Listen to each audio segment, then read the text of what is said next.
apparently it was snowing like crazy in some areas, not here anyways. And what did I read today? I thought this was kind of interesting, with a lot more drones being developed. How about ones that don't actually look like a drone? Like this one here, it actually looks more like a bird per se.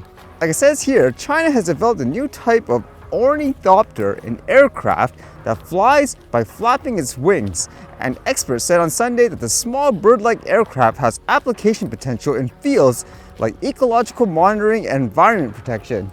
I know for these bird types of drones, for example, I've seen them before where some people use them kind of as a documentary, I guess, drone, that's what you want to say, in terms of capturing birds and so forth. It fits in so it doesn't scare them in any way.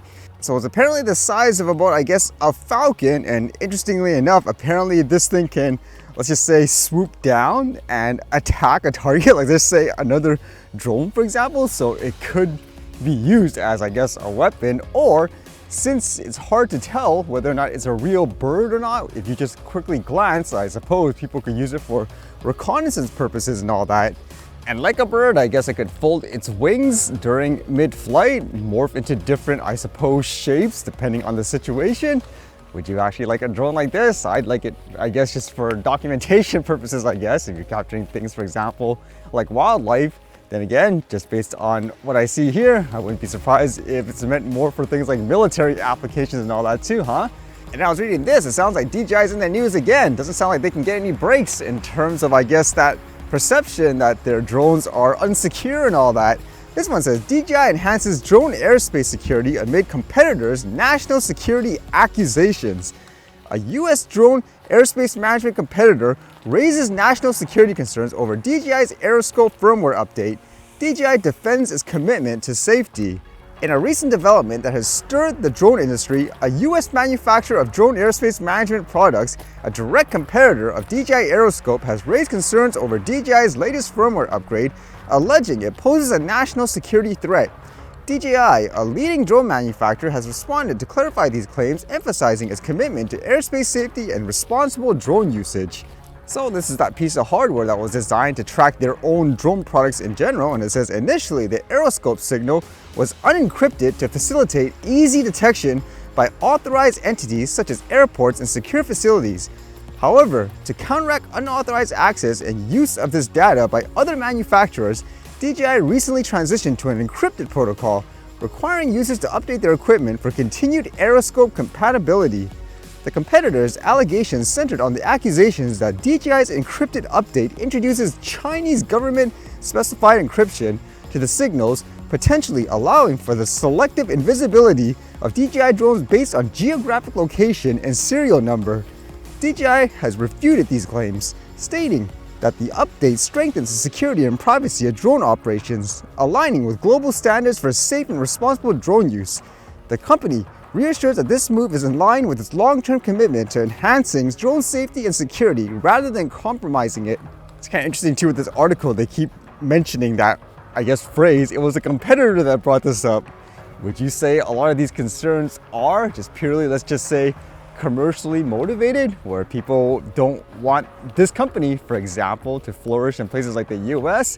Or do you think there's a legitimate, let's just say, security or safety concerns in that way? And then I was reading this, it sounds like one hefty fine for Apple. I know usually when big companies get fined, people are like, oh, whatever, just like a couple of $1 million, like it's nothing to them. But how about this one? This one says, Commission fines Apple over $1.8 billion over abusive App Store rules for music streaming providers. The European Commission has fined Apple over $1.8 billion for abusing its dominant position on the market for the distribution of music streaming apps to iPhone and iPad users through its App Store.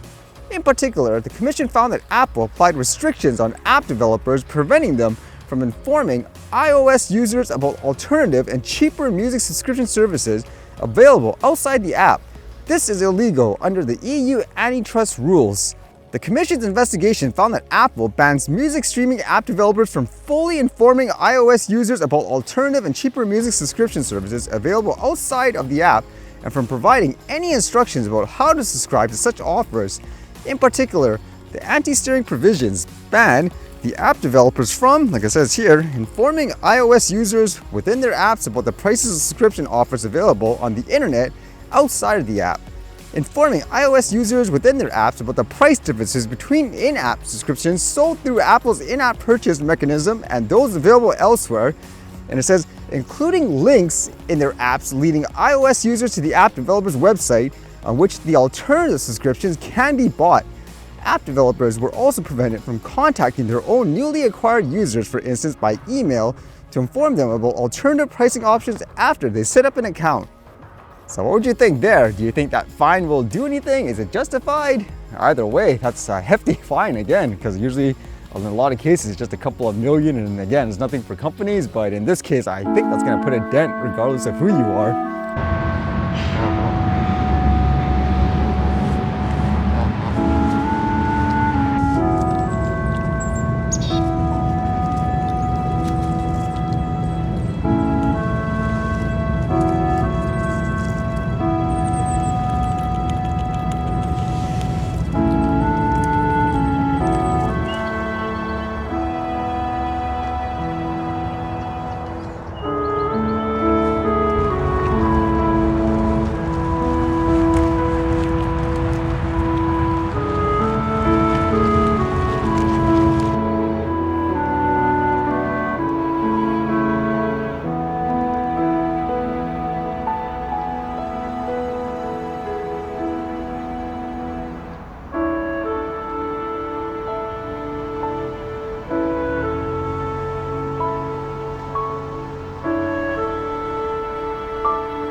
All right, see you guys later.